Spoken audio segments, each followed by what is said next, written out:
nós vamos falar a respeito de graça. A graça, como nós conhecemos, né? Acho que bate pronto, a gente lembra de favor imerecido. Né? A graça é uma coisa que a gente não espera. Olha, essa acho que é o exemplo mais fácil de graça. Eu não espero, é uma coisa que não está no meu alcance. Acho que eu já falei até numa ministração. Não está no meu alcance, é impossível para mim atender aquilo. E de repente, aos 45 do segundo tempo, alguém aparece e paga aquela dívida. Alguém aparece e resolve aquele meu problema. Alguém aparece e atende aquela necessidade que eu já tinha fé que não ia acontecer. E isso é a graça. Esse que é o favor imerecido, que no Novo Testamento utilizamos o vocábulo do grego de charis.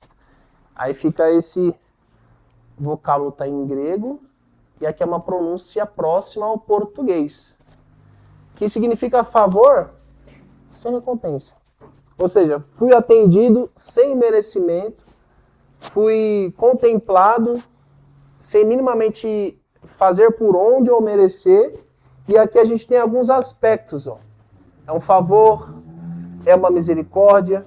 Nós podemos pensar isso aqui, no primeiro momento, no sentido amplo, não necessariamente no sentido teológico. Né? É um favor, é uma misericórdia, é uma pessoa que faz uma ação, por exemplo, social pela vida de alguém, que vai atender uma tribo africana. Aquelas pessoas assim, se ela fala assim, ó, dia seguinte, nós temos certeza que a família vai morrer porque a gente não tem um grão de nada para comer.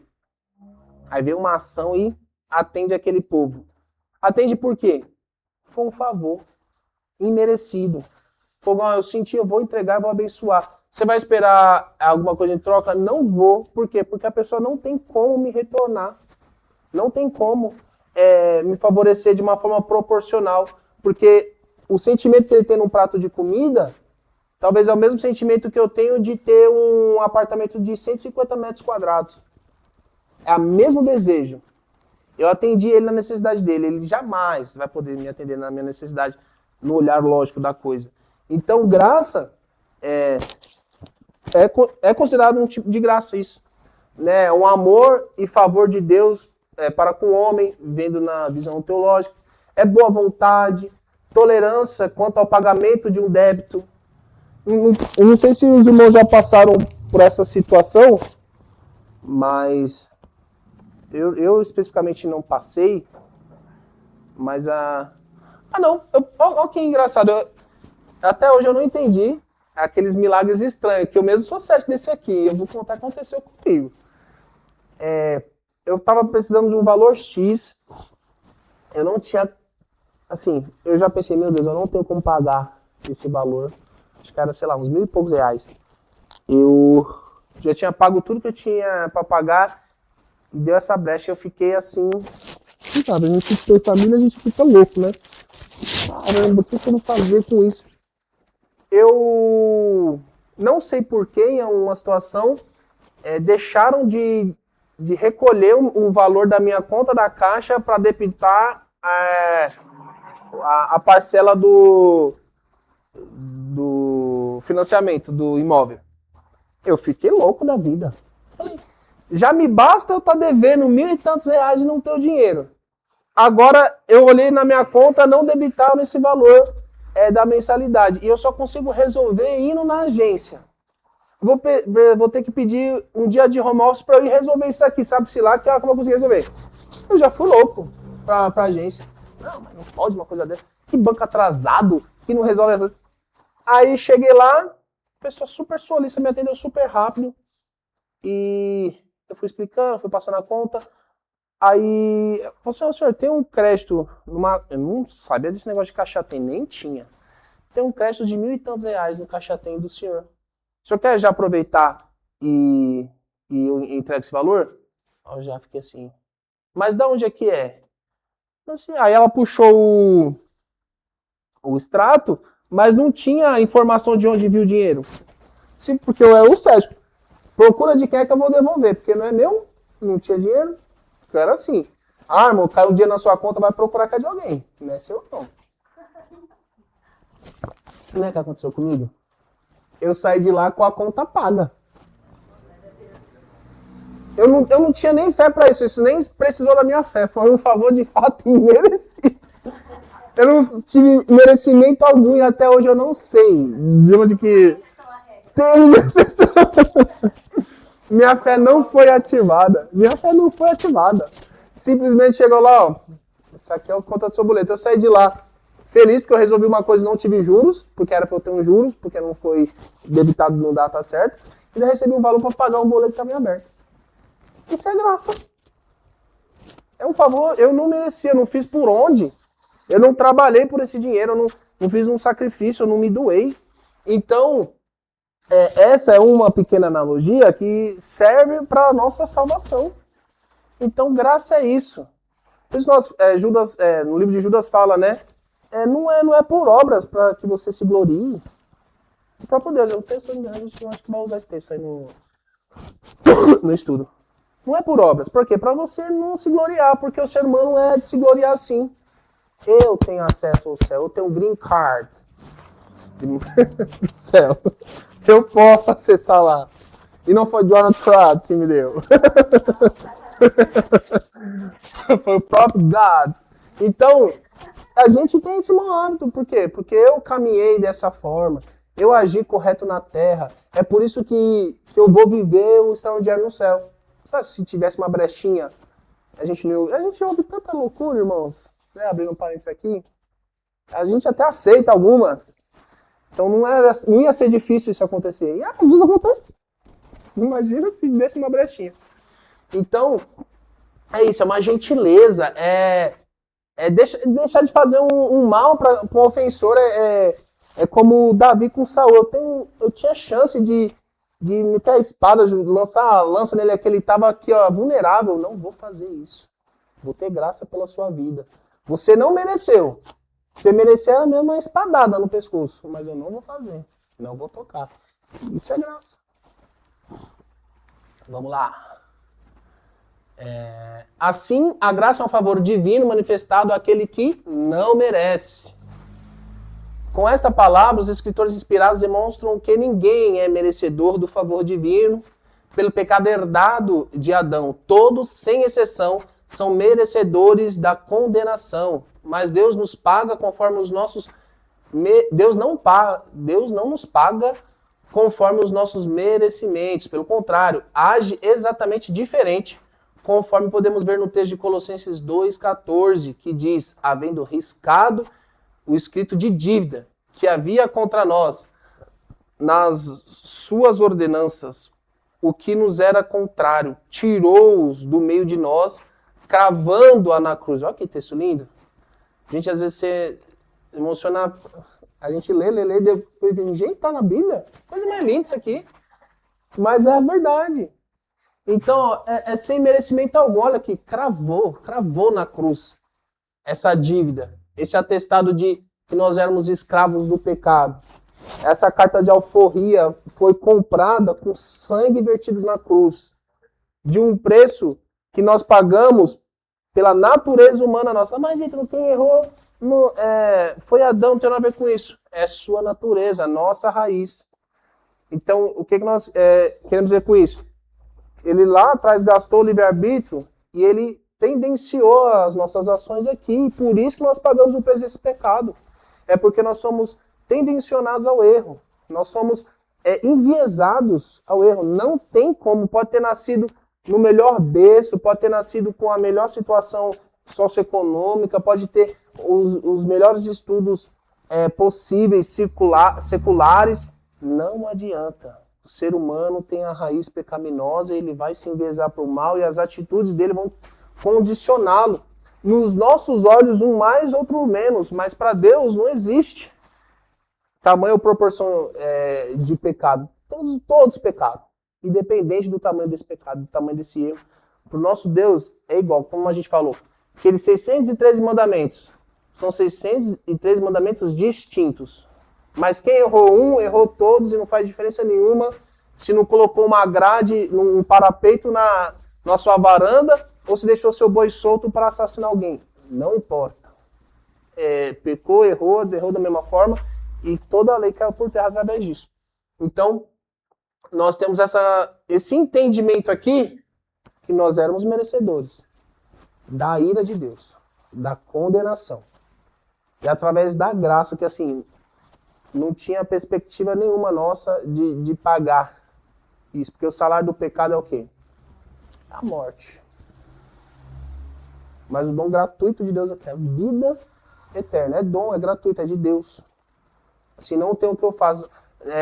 Tem valor, mas não tem preço, né? Como a gente gosta de falar. Tem um alto valor, mas não tem preço. Não tem como comprar, não tem como transferir pra gente. É só através do favor merecido.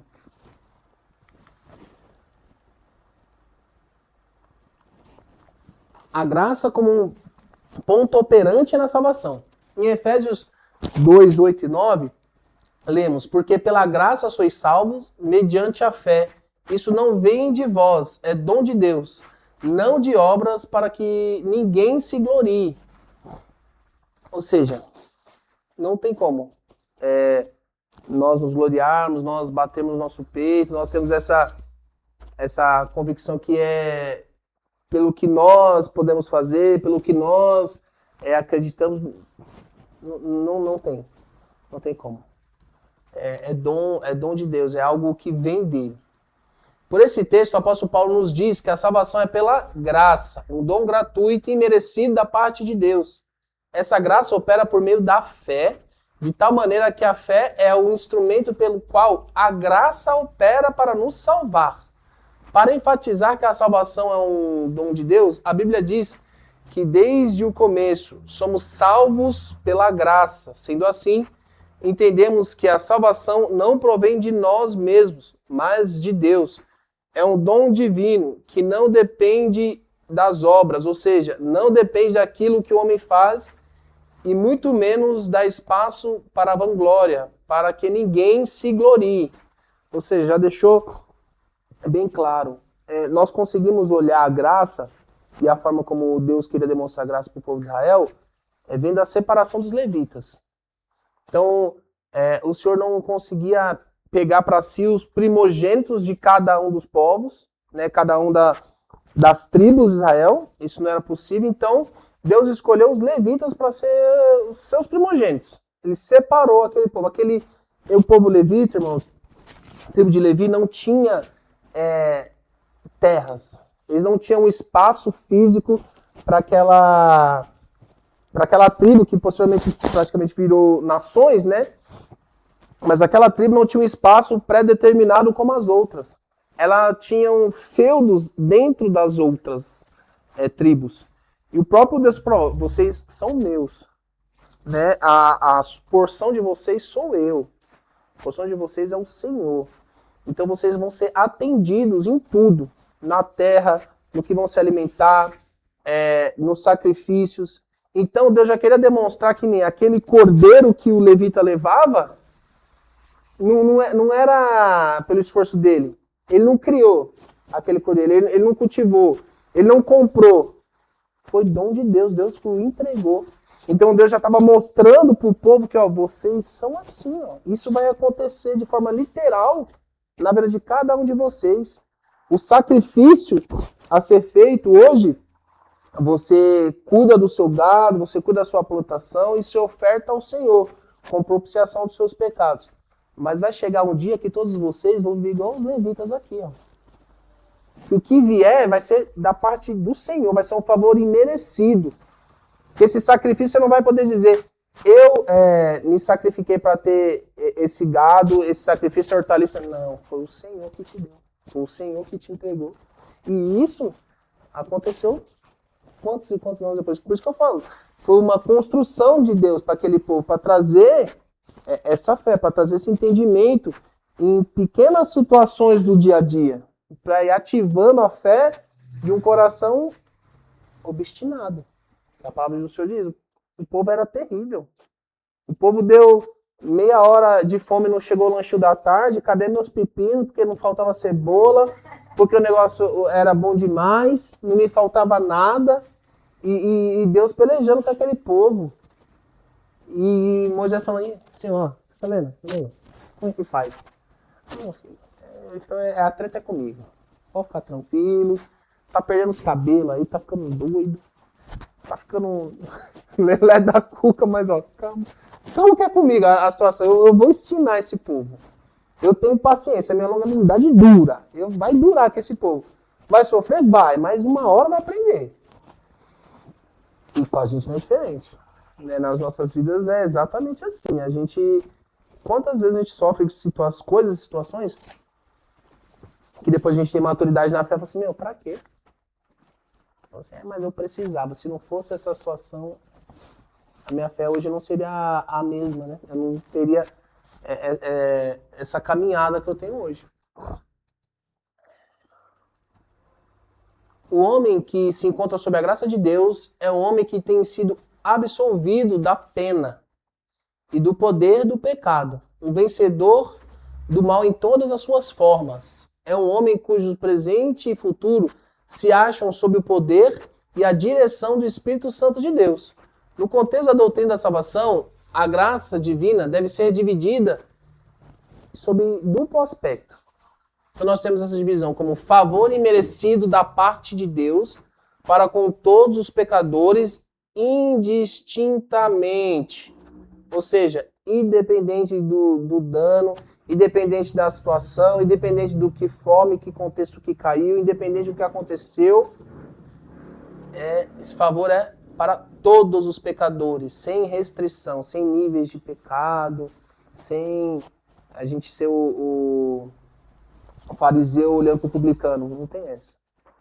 É o publicano, é o fariseu, é quem for.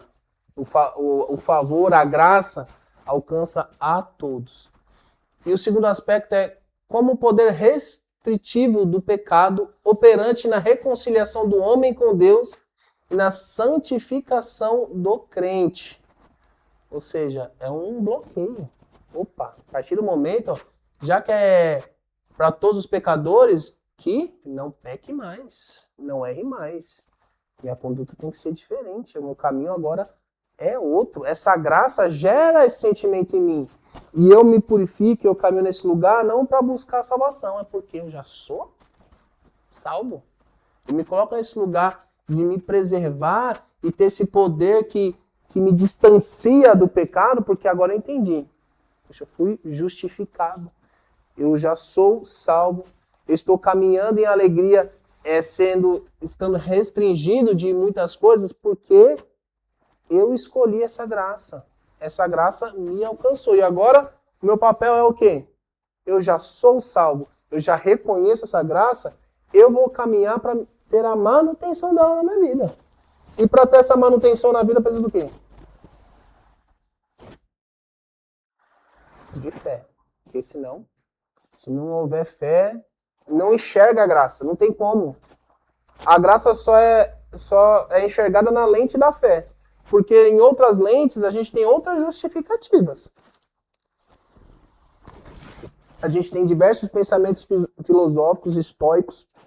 Nós temos diversas outras forças que nos conduzem para outros lados, outros caminhos. Mas a fé em Cristo nos demonstra claramente o nosso papel pecaminoso, a nossa natureza pecaminosa. E essa libertação desse estágio anterior só vem por intermédio da graça, e a graça só é reconhecida em nós mediante a fé.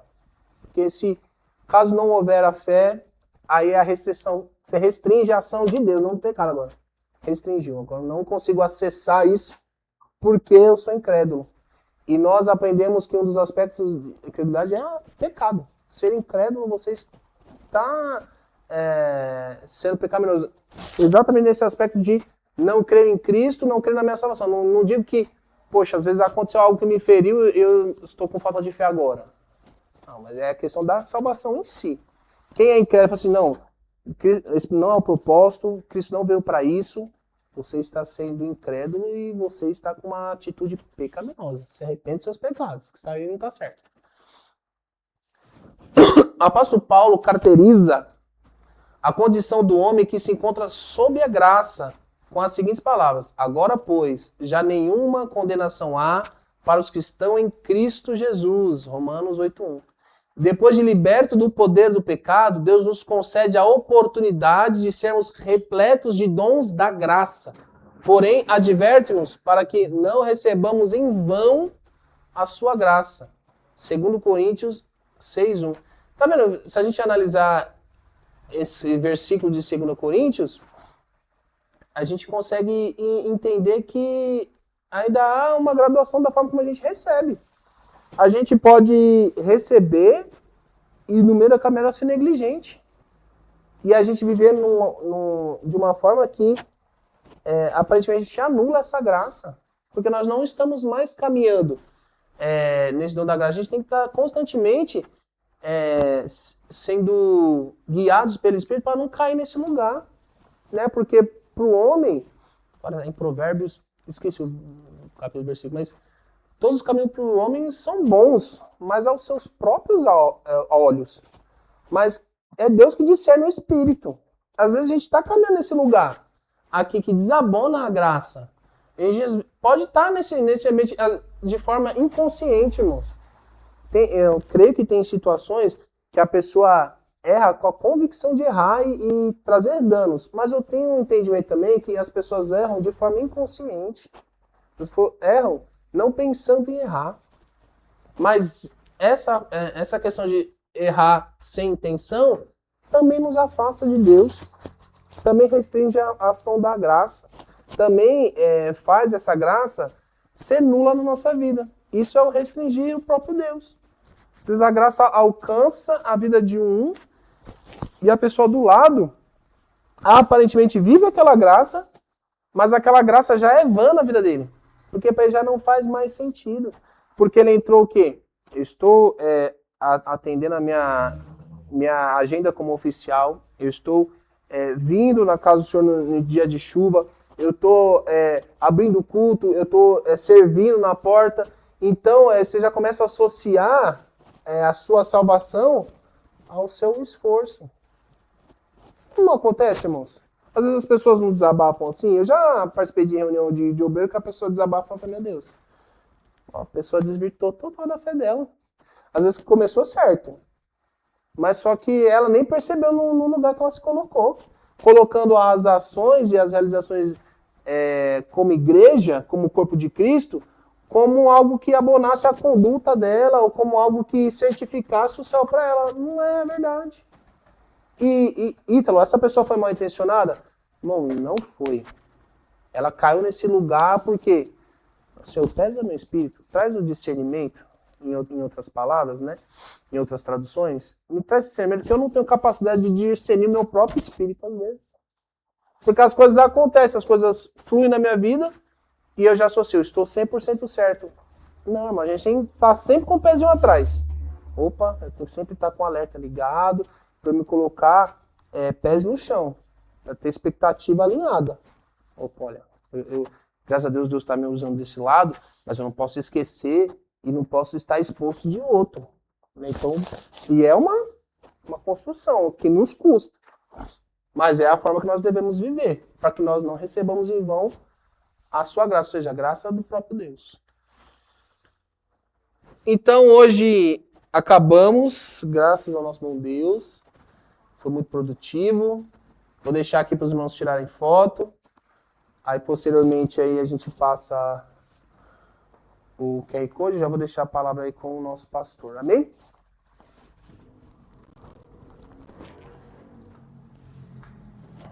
Amém.